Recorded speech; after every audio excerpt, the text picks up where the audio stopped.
and welcome back to the Toy Office. I'm your host, John, and this week I'll be reviewing the Legends Scaled Legends clones, Fastlane, Cloudraker, Pounce, and Wingspan.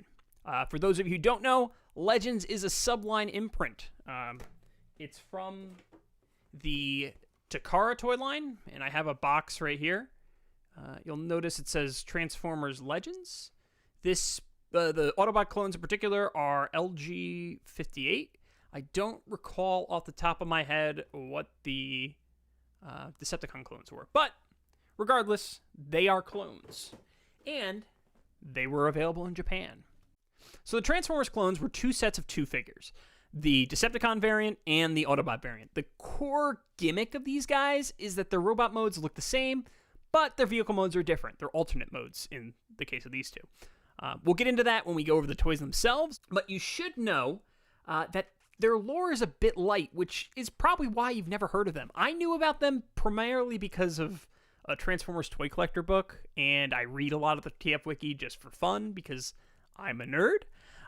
But they've really only appeared in a 1987 commercial for their toys, alongside Punch Counter Punch.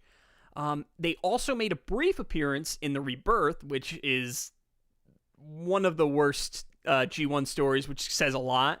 And it looks like, and I'm going to put spoilers on this, Fastlane and Cloudraker got retconned into the original Marvel Comics in 2019's Transformers 84. So ultimately the four clones, and by that I mean the original four clones, were artifacts of the creativity that gave us Headmasters, Target Masters, Duocons, all those gorgeous things from 87 that appeared after the original Diaclone molds dried up, and honestly, they're my favorite molds.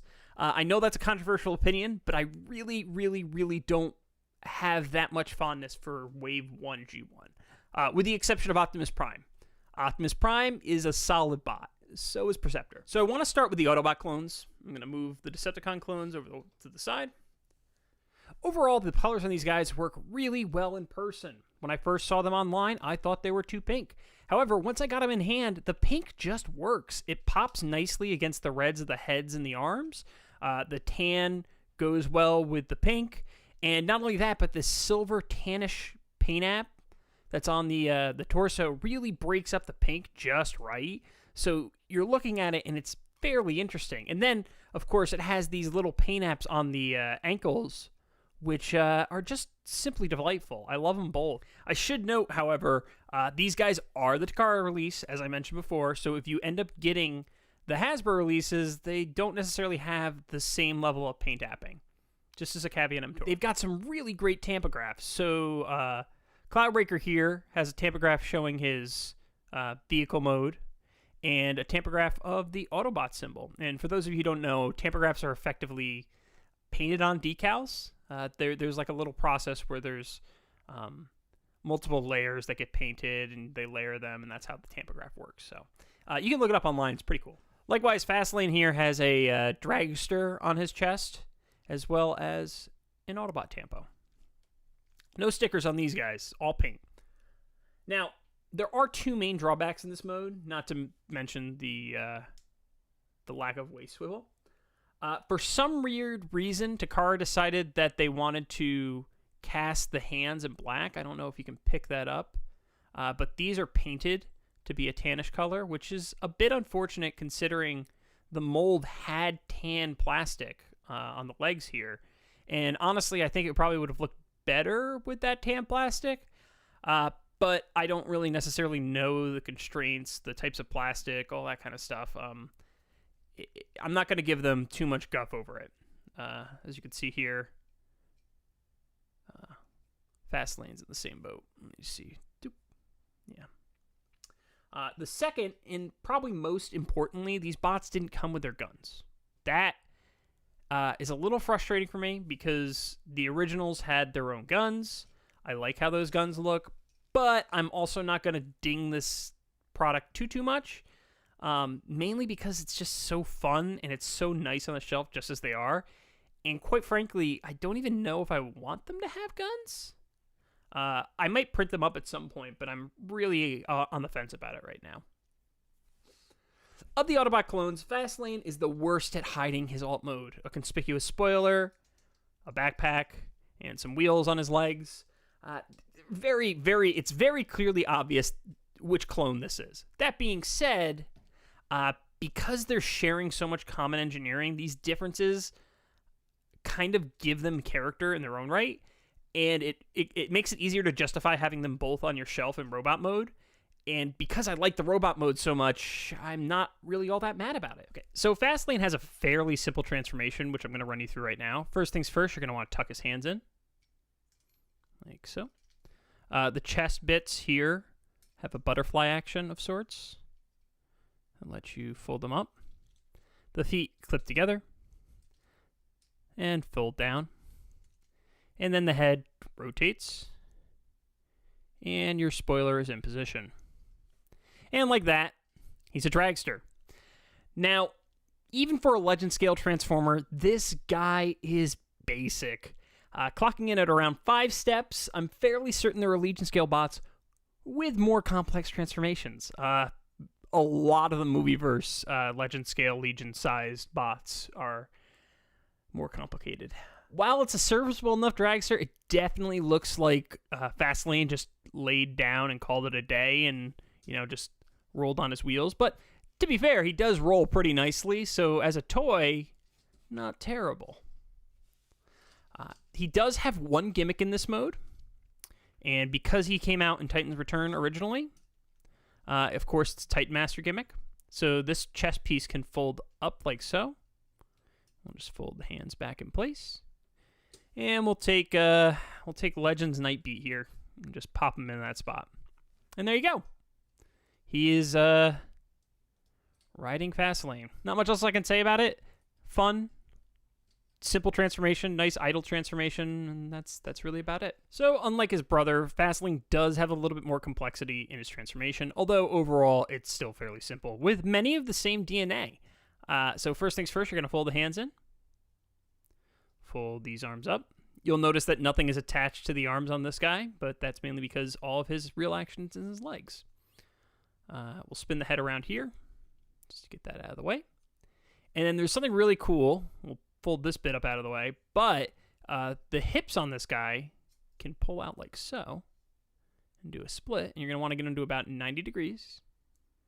We're going to fold the wing bits out here completely, tuck the toe in, and do the same on the other side. So you notice there's a little port right here and a little peg right here. We're going to mate those two pieces together really quick, like so. And we'll do it on the other side too, like so. And we're almost done. Last step is to fold this cockpit piece out, like so. And tab it into place.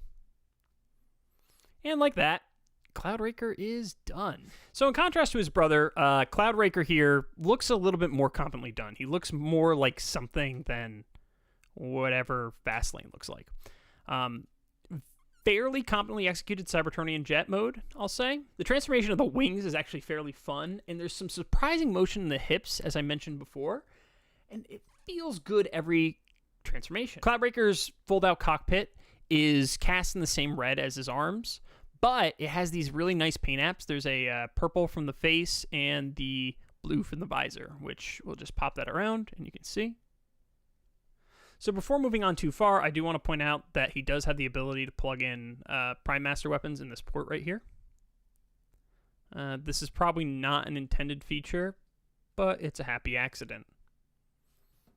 It looks pretty fun. Like his brother, he also has a feature in which he integrates with Titan Masters, and for that matter, Prime Masters. Pretty much the same molding to do this. There's a little jump seat that pops out, and you slide a Headmaster in there, and once again, we'll use Nightbeat. Pretty basic. Nothing impressive, nothing to write home about, but, that's what they do. The Decepticon clones Pounce and Wingspan appear to use the same engineering as their Autobot counterparts. The clone chests are nearly identical to the clones before them, although they don't have a panel for the Titan Master gimmick, and the donut pink is swapped for a more Tucker teal, I'd say. Overall, these two feel much more bestial than their Autobot counterparts. There's more curves on the arms, the faces are more curved, they're more human-like, which is kind of bizarre when you think about it, because they're Decepticons, they're the villains, they're the baddies, whatever, but somehow they feel more henchman-like, and I adore that. Articulation on these guys is pretty much the same as their Autobot counterparts. The head does have a swivel, there's a ball joint in the shoulder, a ball joint at the elbow, with a kind of bizarre swivel at the bicep, which I don't really understand. They don't have any motion on the hands this time, which kind of helps with the whole hands are painted thing, because now it actually makes sense why they did that. Hips have a ball joint on them. There is a thigh swivel and a knee. The feet don't move anymore. In this case, they have them cut at angles, so you can kind of get more dynamic poses out of them. Once again, the critiques of these guys are fairly similar. No waist articulation, lack of blasters, with the additional bit of no foot articulation. Not really much else I can say. It's literally the same engineering as the Autobot molds. So if you have a problem with any of the molds, any one of these bots molds, you're going to have a problem with them all, just outright. The color schemes, I think, appeal to me more on these two than these two, but that's more of your own personal preference. So in comparison to Fastlane, this guy's remarkably kibble-free. There is a little bit of his leg you can see there, and if you spin him around, he does have a pretty egregious backpack, but for my sake, I'm usually seeing him from this perspective, and his arms are kind of hench, so I don't really notice it all that much. So, much like the Autobot clones, the Decepticon clones have fairly basic transformations, and let's go through that real quick. So first things first, I'd like to spin the head around and fold the Puma head out, as you can see there. Then we take the arms, rotate them in, make sure that the curve is facing downwards. Take the legs of the Puma and just stretch them out. For these guys, we're going to take the heels, put some pressure there, and the Puma rear legs reveal themselves. Twist the thighs, pull them up, and then the tail just comes out like so. And there you have it. Fairly basic transformation. So his Puma mode is everything that Pumas decidedly aren't. This chunky boy looks as though he's Six-Shot's younger brother, and for those of you who don't know who Six-Shot is, this is Titan's Return Six-Shot in his wolf mode. So while one's a cat and the other one's a wolf, you can kind of see what I'm picking up right there. Despite a few issues with hollow arms, as you can see here, and clear feet on the rear side of him, I really can see past this guy's flaws just because I love how chunky he is and how, like, stupidly G1 he feels. And there's something to be said about just a chunky toy sometimes. It's just what you need. I should also note, because this guy came out during Titan's Returns, he, of course, has the Titan Master gimmick that makes no sense. So as Pounce is to Fastlane, Wingspan is to Cloudraker. Not much I could say about this bot. He does have some Beast Mode kibble here, a little bit of Beast Mode kibble here, and a bit of a backpack here. Basically the same bot as Pounce over there, so I'm not going to really belabor that point too much. So Wingspan has a fairly simple transformation. First things first, we're going to spin the head around like so. Pop the head up. Fold the arms forward. Rotate them so the little feet come forward. Pop the wings out. And we're going to pull the crotch piece here like a 90-degree angle.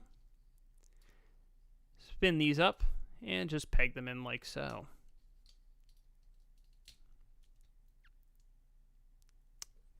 Always can't get this one. And like that, Wingspan is done. Fairly simple transformation. Much more convincing as a bird goes in comparison to Pounce's Jaguar mode, or Puma mode rather. Likewise, he has a little cockpit that a Titan Master can plug into. Not really much to write home about there. Honestly, him and Pounce actually do the integration quite well as opposed to the Autobots, but, you know, that's going to depend on the person. So yeah, that's really about it for Wingspan. He's absolutely gorgeous. Some foot kibble here, knee kibble there, some obvious hands, but I can't hate this guy. He just looks too much fun. His robot mode's great. Honestly, I love everything about these clones. Now, I got some final thoughts for you. These clones have always been hard to come by. Fastlane was only available on a Chaos and Velocitron box set from Toys R Us. Pounce was available only in a Big Bad Toy Store exclusive Siege of Cybertron, not the new one, box set. And then these two were available as Walgreens exclusives, but I never saw them despite hunting for them. What that means is you're spending about $240 for the collection of these. You are getting 8 additional bots, but if you're like me and only one of them mattered to you, and that would be Nautica, there was literally no point in buying those box sets. You might be able to get them piecemeal, but the markups on these guys are very high because collectors like me, who knew what they were, cared about them. That being said, Takara did release 2 packs of these both. The Decepticons were in one 2-pack and the Autobots were another, but they both clocked in at around $50, which is approximately what I paid for them. However, for $100, I don't think that these guys are fiscally viable for people who are not absolutely in love with the concept already. What I mean is for the price of these 4, you could buy Ultra Magnus, Soundwave, and Hound, which for a new collector, this is a better purchase for you because they're characters. They're not just gimmicks. They're more fun. I mean, obviously, if you love this, by all means, get it. But I'm just trying to redirect your spending power, and you have to recognize that collecting is about getting what makes you happy. It's not about fulfilling and checking off all the marks that you need to check off to be, oh, I have a complete Chug collection. Who cares? You have a complete whatever you want to be collection, and that's what really matters. That being said, if this concept appeals to you at all, by all means, I can't recommend them enough. I was on the fence for them for about 2 years, I want to say, and I finally caved recently when I saw the price going up on them. I will say that these probably can be improved with an aftermarket gun kit, but that's really up to the individual collector. Remember to comment, like, and subscribe, and if you subscribe, hit that bell. I will be trying to post more updates in the near future, but the world's kind of in a bit of disarray right now, and I am too. If you like this, feel free to follow me on Instagram for toy pictures at Mew2057 and Twitter for hot takes at JF Dunham. I also do a podcast about cryptids with my best friend Brandon called CryptopediaCast. There will be a link in the show notes. As always, remember, it's okay to bring a toy to work. Although right now, I guess home is work, so it's okay to have a toy at home? But for real, practice social distancing, people. That's all I have to say. Bye.